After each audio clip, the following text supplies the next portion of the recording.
따라갈까요? 하나님께서 우리와 함께 하십니다. 하나님 나와 동행하십니다. 여러분, 이런 믿음 변치 않죠? 변치 않으시죠? 우리는 이런 믿음을 가지고 살아갑니다. 여러분, 여러분들은 사회에서, 직장과 그다음에 사업터에서, 여러 분야에서 각자 전문가로, 또한 직장인으로 그 분야에서 열심히 살아가고 있습니다. 그래서 인정을 받기도 하고 사람들의 존경을 받기도 합니다. 돈을 많이 벌기도 하고 명예를 얻기도 할 것입니다.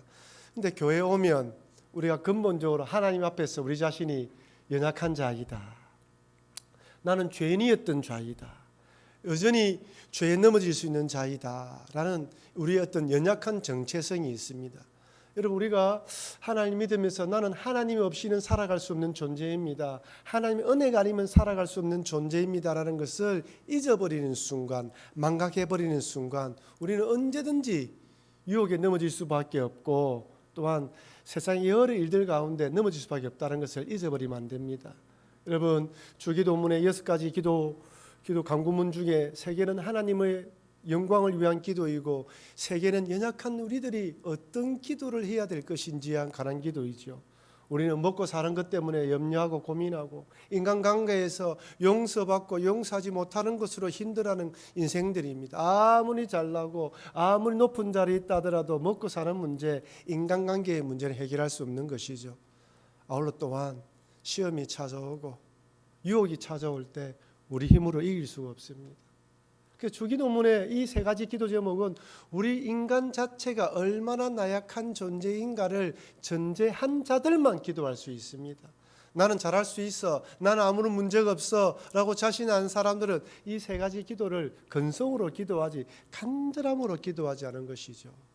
그럼 한 번 더 따라할까요? 시험에 들게 하지 마시옵고. 여러분, 시험이란 전제가 무엇입니까? 우리는 시험 받을 수밖에 없는 전제라는 것입니다.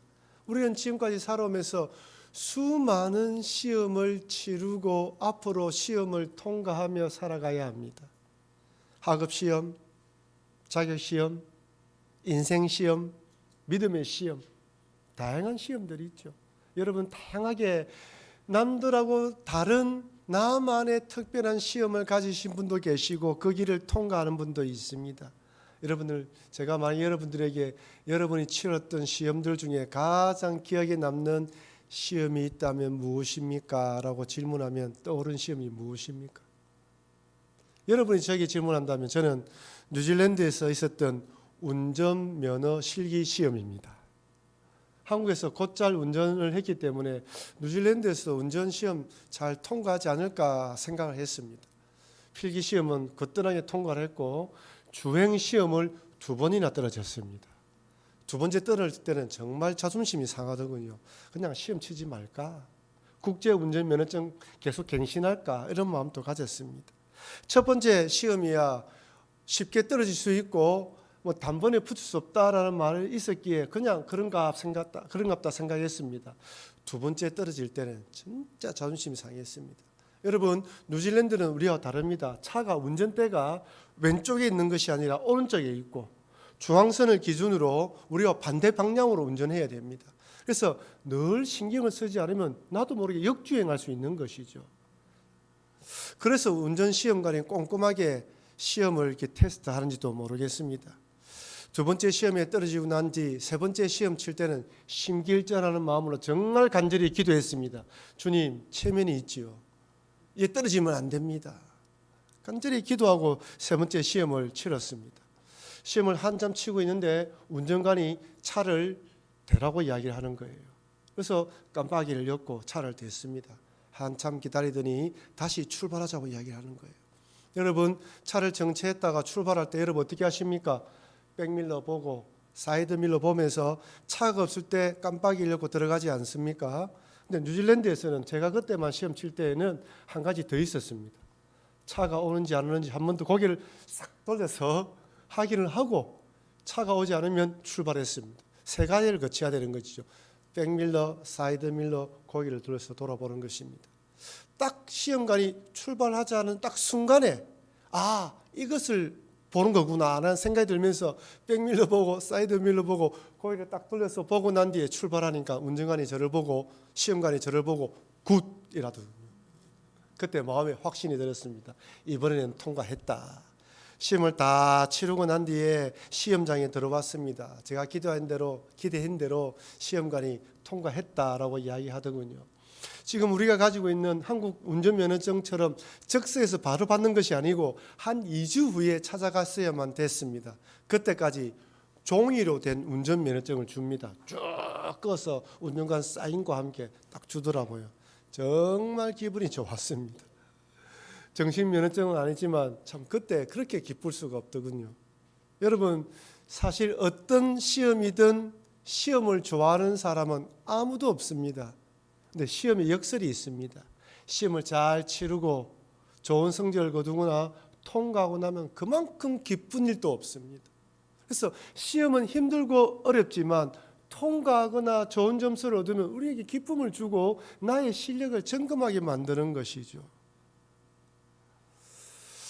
우리가 이 시험에 대한 부분들에 대해서 오늘 이야기를 하실 것인데, 예수님 우리들에게 일용할 양식 재용서에 대해서 기도하란 후에 시험과 악에 대해서 기도하라고 한 이유는 이 땅에 살아가면서 하나님 나라가 임했지만 완전히 임하지 않았기 때문에 언제든지 하나님께서 우리의 시험을 연단하시고 사단 마귀가 우리를 유혹한다는 것을 잊지 말라는 것입니다. 그날에 오기까지 수많은 시험과 유혹, 악한 상황을 만날 수 있습니다. 도저히 우리 힘으로 어떻게 볼 수 없는 역경과 고난이 찾아오기도 하는 것이죠.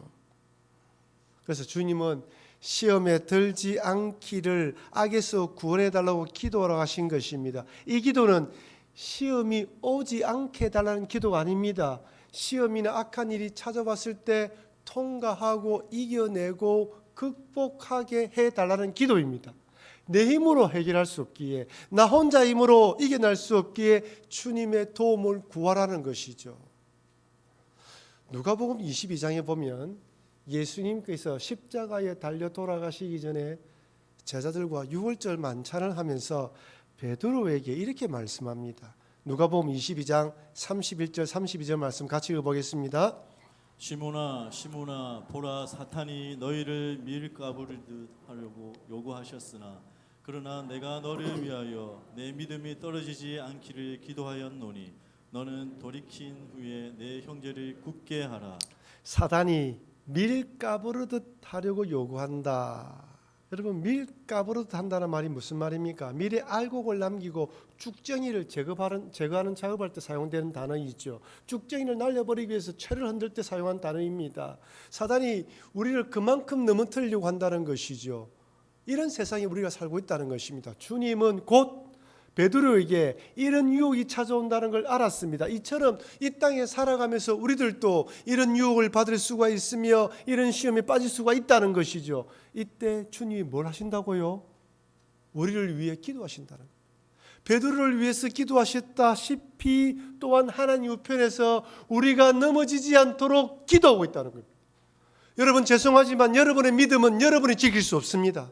하나님이 지금도, 아니 예수님께서 하나님 우편에서 우리의 믿음을 굳건하게 지키도록, 시험에 빠지지 않도록, 시험에서 이겨나가도록 기도해 주시기 때문에 오늘 이 자리에 와서 기도할 수 있고 여러 상황들 가운데서도 예배드릴 수 있는 것입니다. 우리는 우리 자신을 지킬 수 없다는 것을 고백해야 됩니다. 주님이 나의 믿음이 약해지지 않도록 기도한다는 것을 알고 우리 또한 우리 자신의 믿음을 위해서 기도하라는 것이죠.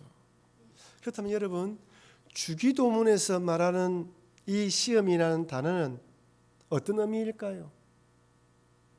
이 단어는 누구에게 사용되느냐에 따라 테스트가 되기도 하고 유혹이 되기도 합니다. 하나님께서 사용하시면 테스트이지만 사단 마귀에게 사용되면, 사단 마귀가 사용하면 유혹이 됩니다.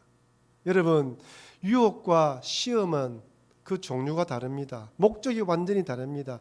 시험은 하나님께서 우리의 신앙을 증명하며 우리의 신앙이 어떤 것인가를 보여주기 위한 긍정적인 의도라면, 유혹은 사단 마귀가 우리를 넘어뜨리기 위한 악하고 부정적인 의도입니다. 그렇다면 주기도문에서 시험은 어떤 것을 의미할까요? 하나님의 시험을 의미할까요? 사단 마귀의 유혹을 의미할까요? 둘 다입니다. 하나님께서 시험하시기도 하시고 사단이 유혹하기도 합니다. 아니, 하나님께서 시험하시더라도 그 안에는 사단 마귀의 유혹하는 것을 허락하시기도 합니다. 아니, 사단 마귀가 유혹할 때 하나님은 이 유혹을 우리의 신앙을 테스트하는 도구로 사용하기도 합니다. 하나님의 시험과 사단 마귀의 유혹이 섞여 있는 것이죠. 그래서 우리는 한번 따라합시다.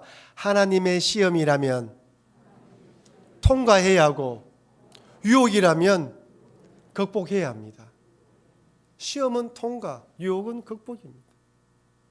여러분, 이삭을 바치라는 하나님의 시험을 한번 보십시오. 창세기 22장 1절과 2절에서는 이렇게 말합니다. 같이 읽어보겠습니다. 그 일 후에 하나님이 아브라함을 시험하시려고 그를 부르시되 아브라함이 아시니 그가 이르되 내가 여기 있나이다. 여호와께서 이르시되 내 아들 내 사랑하는 독자 이삭을 데리고 모리아 땅으로 가서 내가 내게 일려준 한 산 거기서 그를 범죄로 드리라. 여러분, 1절에 뭐라 되어 있습니까? 그 일 후에 하나님이 누구를? 아브라함을 시험하시려고. 명백하게 하나님의 시험입니다. 하나님이 아브라함의 믿음을 테스트하기 위하여 독자 이삭을 바치라고 한 것이죠. 그렇다면 여기에 사단 마귀의 유혹은 없었을까요? 아브라함이 이 말씀을 들었을 때 사단 마귀가 옆에서 뭐라고 유혹했을까요? 어떻게 하나님께서 인신 제사를 드리라고 요구할 수 있을까? 그런 하나님이란 믿지 마라. 너에게 준 이삭이 어떤 아들이야? 약속의 아들이야. 기적으로 주신 아들이야. 그런 아들을 빼앗아가는 하나님이라면 하나님이 아니야. 얼마나 유혹을 많이 했을까요? 여러분, 우리가 살아가면서 얼마나 많은 유혹을 받습니까? 수많은 생각들 우리의 머리에 들어오지 않습니까? 하나님은 하나님을 불공평하게 만드시고 정의롭지 않게 만드시고 하나님이 나를 도와주시지 않는다라고 믿게 만드는 것이 사단 마귀의 유혹입니다. 하나님에 대한 불신의 마음을 끊임없이 집어넣는 것이죠. 예수님께서 40일 금식한 후 광야에서 사단 마귀에게 시험 받을 때를 한번 보십시오. 성경은 이렇게 기록되어 있습니다. 마태복음 4장 1절 그때에 예수께서 누구에게? 성령에 이끌려 누구에게? 마귀에게 시험을 받으러 광야로 갔다. 성령에게 이끌려 마귀에게 시험을 받으러 갔다.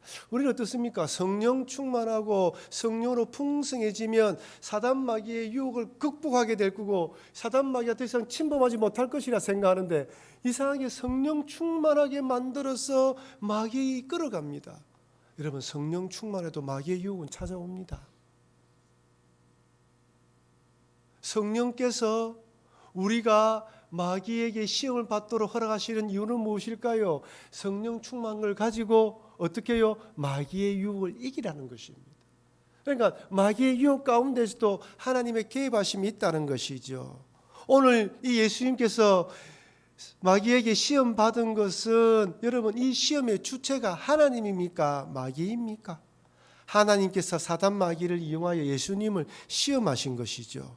하나님은 얼마든지 하나님 백성들이 사단 마귀의 유혹을 받도록 허락하시면서 동일하게 우리의 신앙을 테스트하십니다.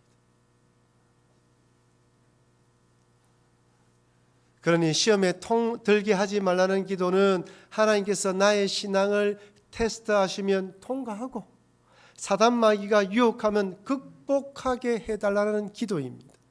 이 세상 살아가는 동안 여러분 어떤 유혹과 시험이 찾아올지 아무도 모릅니다. 이때 하나님께 기도하시면서 시험이면 통과하시고 유혹이면 극복하시는 여러분과 제가 되길 주의 이름으로 축원합니다. 그렇다면 여러분, 악에서 구하시옵소서라는 기도는 어떤 기도일까요? 한 세 가지로 생각해 볼 수 있습니다. 첫 번째로 한번 따라할까요? 악한 세상에서 구해 주시옵소서. 여러분, 세상은 악합니다. 우리가 살아가는 이 세상은 아무리 기술이 발달되어지고 살기 좋아진다 하더라도 근본적으로 악한 세상입니다. 겉으로 볼 때는 전혀 그렇지 않는 사람일지라도 돈과 이권에 관련해서는 눈빛이 변하는 사람들이 많습니다. 돈이라면 절대로 손해보지 않으려고 하고 돈을 위해서라면 악한 일도 서슴지 않습니다. 우리가 살아가는 세상에는 악한 일들이 얼마나 많이 일어나는지 몰라요. 드라마나 영화로 보았던 악한 일이 뉴스로 통해서 일어나기도 하고 더 악하고 흉악한 일이 일어나기도 하는 이 세상입니다. 제가 보이스피싱에 자주 언급을 하는데요. 이렇게 뉴스에서 이야기를 하고 제가 설교 언급해도 여전히 보이스피싱 당한 사람이 많다고 합니다. 우리가 생각하기에는 아니 돈을 이체하라, 비밀번호를 알려달라고 했을 때 어떻게 알려줄 수 있을까? 심지어 돈을 찾아서 냉장고에 넣어놔라. 그러면 어떻게 됐나? 또 돈을 찾아서 누구에게 전달해 주라. 아니 그렇게 어떻게 할 수 있을까 생각하지만 그런 일을 당하신 분들의 이야기를 들어보면 정말 깜짝같이 속을 수밖에 없다는 거예요. 그만큼 사람의 불안을 부추기고 두렵게 만들어서 그의 말을 따르지 않으면 안 되게 만든다는 말이에요. 옛날에 정말 어릴 때 그런 말 많이 저는 어릴 때 그런 말 많이 들었는데 서울 올라가서 정신 차리지 않으면 눈 감고 있을 때 코베 간다. 지금 서울이 아니라 온 세상 안에 전화 한 통으로 정신 차리지 않으면 모든 것이 다 뺏어가는 세상이 되어버렸습니다.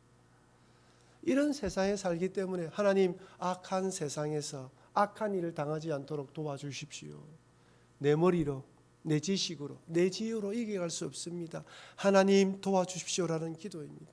물론 이런 기도를 한다고 모든 그리스도인들은 악한 일을 당하지 않는다고 말할 수 없습니다. 하지만 그런 일을 당했을 때 우리는 또 기도할 수 있습니다. 하나님 악한 일에 빠졌습니다. 나도 모르게 욕심과 탐욕 아니면 저들의 달콤한 말에 빠졌습니다. 이제 건져 주시옵소서. 우리는 연약하다는 것입니다. 첫 번째는 악한 세상에서 나를 구원해달라는 것입니다. 둘째는요, 한번 따라합시다. 악한 나를 구원해 주십시오. 한번 더 따라할까요? 악한 나를 구원해 주십시오. 여러분, 우리들은 죄 용서함 받은 죄인입니다. 비록 예수님의 보혈로 구원받았지만 여전히 죄를 좋아하는 이 육신의 몸을 입고 있고 사단마귀가 유혹하는 세상에 살아가고 있습니다. 사단마귀는 끊임없이 죄 짓는 생각, 하나님께서 원하지 않는 생각, 믿음의 사람이 가지지 말아야 할 생각들을 집어였습니다. 내가 가장 믿음이 약할 때, 가장 나태할 때, 가장 방심할 때 죄 짓는 생각을 집어넣는 것이죠. 우리 남자 성도님들 어디 출장을 가셔가지고 혼자 호텔이나 모텔 방에 들어가게 되신다면 꼭 가족 사진을 가지고 가십시오. TV에 올려놓으십시오. 해외 출장 가게 되고 멀리 가서 며칠 동안 출장을 가게 된다면 성경책을 꼭 가지고 가십시오. 눈에 보이는 곳에 여러분의 성경을 올려놓으십시오. 여러분 자신을 믿으면 안 됩니다. 어느 누구도 어느 순간에 어떤 상태에서 방심한 찰나에 사단마귀의 유혹이 들어올 줄 몰라요. 우리는 악한 존재입니다. 죄를 좋아합니다. 쾌락을 좋아해요. 욕심에 빠지기 쉬운 존재입니다. 여러분 한번 생각해 보십시오. 사울 왕이 골리앗을 무찌른 다윗을 시기하고 질투하며 죽일 것이라고 누가 생각했습니까? 여러분 아마 처음에 골리앗이 그렇게 고함을 지르고 있을 때 무기력하게 대응하고 있는 이스라엘 백성들의 모습을 보면서 왕은 또 어떻게 할 수 없고 장수들도 어떻게 할 수가 없어요. 그 기세에 눌렸습니다. 그런데 어린 다윗이 왔을 때, 그리고 다윗이 골리앗의 목을 베었을 때, 그때 사울이 무슨 생각을 했을까요? 하나님께서 은혜를 베풀어 주셨구나. 저 다음에 있다면 앞으로 전쟁의 승리다. 얼마나 기뻤을까요? 그건 어떻습니까? 돌아오는 길에 사울은 천천히요, 다윗은 만만이라는 그 한마디의 말이 사울의 마음을 변하게 만들었습니다. 여러분, 우리도 동일합니다. 우리도 한마디 말에 언제든지 마음이 바뀌고 마음이 황폐해지고 마음이 악하게 변할 수 있는 존재가 우리입니다. 여러분, 다윗이 바세바를 범할 것이라 누가 생각했습니까? 여러분, 성경을 읽어보면 다윗의 아내 이름이 쭉 열거되어 있고 자녀들이 열거되어 있습니다. 그런데요, 정말 다윗의 아내가 몇 명인지 알 수가 없어요. 정확하게 다윗의 자녀가 몇 명인지 정확하게 알 수가 없습니다. 이름은 기록되어 있지만 여기가 끝이라고 표현되어 있지 않아요. 제가 왜 이 말씀을 드리냐면 다윗이 원하면 더 아내를 맞이할 수 있었다는 것입니다. 그런데 그 유혹에 넘어가서 남의 아내를 건드리지 않습니까? 한순간입니다. 여러분, 가룟 유다가 예수님을 은 30냥을 받고 팔 것이라고 생각했습니까? 예수님의 제자들 중에서도 가룟 유다가 팔 것이라고 생각한 제자들이 아무도 없었어요. 한순간입니다.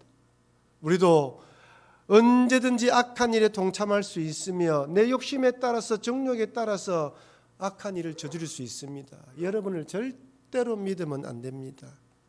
우리 안에는 죄짓기를 좋아하며 죄를 향해 달려가는 괴물이 살고 있습니다.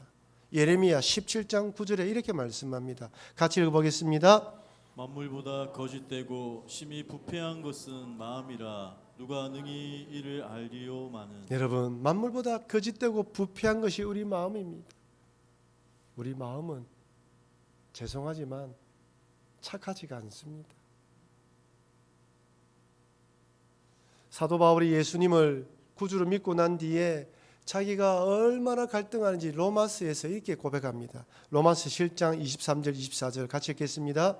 내 지체 속에서 한 다른 법이 내 마음의 법과 싸워 내 지체 속에 있는 죄의 법으로 나를 사로잡는 것을 보는도다. 오라, 나는 공고한 사람이로다.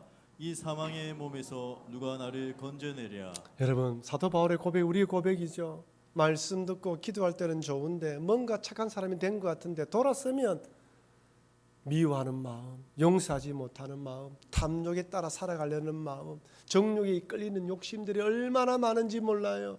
돌아서면 내가 누구인지, 나는 왜 이것밖에 되지 않은가? 오호라, 나는 공고한 사람이로다. 이 사망의 몸에서 누가 나를 건져내랴. 겉은 번지르한데 우리의 속마음을 바라볼 때 우리가 얼마나 악한 존재인지 매번 깨닫습니다. 이 사도 바울이 사역 말기에 자기에 대해서 이렇게 고백합니다. 디모데전서 1장 15절입니다. 같이 읽겠습니다. 미쁘다 모든 사람이 받을 만한 이 말이여, 그리스도 예수께서 죄인을 구원하시려고 세상에 임하셨다 하였도다. 죄인 중에 내가 개순이라. 한번 따라할까요? 죄인 중에 내가 개순이라. 여러분, 사도 바울이 사역 말기에 이 고백을 합니다. 사역 초반기에 예수님을 핍박하고 예수 믿는 사람 잡아왔기 때문에 초창기에 이랬다면 당연히 그럴 거예요. 니는 예수 믿는 사람을 핍박했으니 괴수 중에 괴수지. 사역 말기에 얼마나 많은 복음을 전하며 고난을 당했습니까? 그럼에도 불구하고 사도 바울이 은혜를 받으면 받을수록 겸손해지고 낮아져서 나는 이것밖에 안 되는 존재입니다. 죄인 중에 괴수라고 고백하면서 주님을 바라봅니다. 여러분, 우리가 사도 바울이지 않습니까? 우리가 이런 죄인 중에 괴수이지 않습니까? 여러분, 한 번씩 나 자신이 무섭다고 생각되지 않습니까? 때론 내가 이렇게까지 사람을 미워할 수 있구나, 이렇게까지 저주하며 싫어할 수 있구나, 몸소리 칠 때가 있지 않습니까? 은밀하게 나 혼자 즐기는 그 죄를 지을 때마다 내가 쓰레기 같은 사람이구나, 이것밖에 되지 않는구나, 내가 바로 악의 화신이구나 하는 생각이 듭니다. 우리 자신이 어떤 자인가를 알면, 내가 언제든지 죄에 넘어질 수 있다는 걸 알게 되면 우리는 조심하게 되어 있습니다. 내 힘으로 내 능력으로 되지 않기에 악을 좋아하고 악을 쫓아가려는 나를 구원하여 주시옵소서. 주님, 나를 구원하여 주시옵소서. 나는 이 죄에 약하고 이런 일에 약합니다. 나를 도와주십시오라고 기도할 수 있는 것이죠. 그래서 주님, 악한 세상에서 나를 구원해 주시고 악한 죄의 본능에 빠지지 않도록 나를 구원해 달라고 기도해야 됩니다. 마지막 세 번째로 한번 따라할까요? 악한 세상을 구원해 주십시오. 제가 말씀드린 대로 이 세상은 악한 세상입니다. 이 세상은 성경에서 죄라고 말을 해도 죄가 아니라고 말하는 세상입니다. 시대 정신이 달라졌다 이야기를 하고 트렌드가 변했다고 말합니다. 나와 생각이 다르고 취향이 틀리다고 말하는 것이죠. 결혼한 사람이 다른 사람을 사랑하면 안 됩니다. 이것은 불륜입니다 라고 이야기를 해도 세상은 아름다운 사랑이라고 포장합니다. 성경이 아무리 동성애는 죄라고 말한다 할지라도 언론이나 영화 드라마에서는 멋진 사람으로 둔갑시킵니다. 죄를 짓지 말도록 교육시키기보다는 죄를 조장합니다. 세상은 불공평하고 불평등합니다. 주님 오실 때까지 그 어떤 나라도 완벽하게 완전하게 공평하고 정의로운 나라가 되지 못합니다. 완전한 민주주의라 하더라도 불의와 부조리가 있습니다. 이 땅에는 완전한 나라가 없습니다. 시행착오가 있고 실수가 있고 온갖 부조리가 있는 것이죠. 우리가 생각하기에는 하나님께서 이 세상을 당장 멸하여야만 될 것 같습니다. 그런데 하나님은 이 세상을 이렇게 사랑하십니다. 요한복음 3장 16절 같이 읽어보도록 하겠습니다. 하나님이 세상을 이처럼 사랑하사 독생자를 주셨으니 이는 그를 믿는 자마다 멸망하지 않고 영생을 얻게 하려 하심이라. 우리가 생각하기에는 이 세상은 시궁창 냄새가 나고 보기도 역겨운 온갖 범죄가 판치는 것 같습니다. 내가 하나님이라면 당장 멸망시키고 다시 해볼 것 같습니다. 마치 노아 때 홍수를 보내서 멸망시켰던 것처럼 이 세상은 멸망당해야 할 것 같습니다. 여러분 한번 생각해 보십시오. 노아 시대 때 사람의 죄악상들이나 오늘 이 시대의 사람들의 죄악상이나 어디가 더 심각할까요? 600만 명이라는 사람을 유대인이라고 죽이는 악독한 사람이 살았던 시대가 있었습니다. 지금 또 이념 문제로 얼마나 많은 사람들 죽이는지 몰라요. 이전에는 그렇게 많은 사람들 죽이지 않았다면 지금은 너무나 많은 사람들이 전쟁이나 다른 이유로 죽습니다. 내가 하나님이라면, 여러분이 하나님이라면 이런 세상은 100번 망해도 당연하다고 생각할 것입니다. 하지만 주님은 이런 세상을 사랑하셔서 독생자를 보내주셨습니다. 그래서 우리도 이 세상을 바라볼 때 하나님 이 세상을 불쌍히 여겨주시옵소서, 저들을 긍휼히 여겨주시옵소서, 저 사람이 몰라서 그렇습니다, 주여 불쌍히 여겨주시옵소서라고 기도해야 됩니다. 여러분 이 기도는 동일하게 주님 어서 오시옵소서라는 기도와 연결됩니다. 오직 예수님께서 재림하셔서 이 세상을 심판하셔야지만 이 세상은 구속됩니다. 우리도 영원한 완전한 나라에 들어가게 되는 것이죠. 더 이상 죄가 있고 사망이 있고 고통이 있는 나라가 없어지게 됩니다. 그래서 우리는 이 악한 세상을 바라보면서 망해야 되는 것이 아니라 주 예수여 어서 오시옵소서, 이 세상을 속히 구원하여 주시옵소서라고 기도해야 되는 것입니다. 그래서 여러분 요한계시록 마지막 절에서는 이렇게 되어 있습니다. 요한계시록 22장 20절 21절 같이 읽겠습니다. 이것들을 정언하신 이가 이르시되 내가 진실로 속히 오리라 하시거늘 아멘. 주 예수여 오시옵소서. 주 예수의 은혜가 모든 자들에게 있을지어다. 한번 따라할까요? 주 예수여 오시옵소서. 성경의 맨 마지막 구절은 주 예수여 어서 오시옵소서, 주 예수의 은혜가 모든 자들에게 있을지어다 라고 축원을 합니다. 사랑하는 성도 여러분, 이 땅에 살아가는 동안 유혹과 시험이 찾아오지 않을 수 없습니다. 이런 우리를 위해 예수님께서 늘 기도하고 있다는 것을 잊지 마시고 우리도 악이나 시험에 빠지지 않도록 시험에서 이겨나가도록 기도하시기를 바랍니다. 나는 연약하고 부족하다, 주의 은혜가 아니면 이겨나갈 수 없다라는 믿음을 가지고 주기도문을 암송할 때마다 간절히 기도하시기를 바랍니다. 이 악한 세상에서 나를 보호해달라고 기도하시고 악한 내가 악한 일에 휩쓸려서 악에 함몰되지 않도록 기도하시고 이 악한 세상이 주 예수님이 오심으로 속히 구속되게 해달라고 기도하시는 여러분과 제가 되길 주의 이름으로 축원합니다.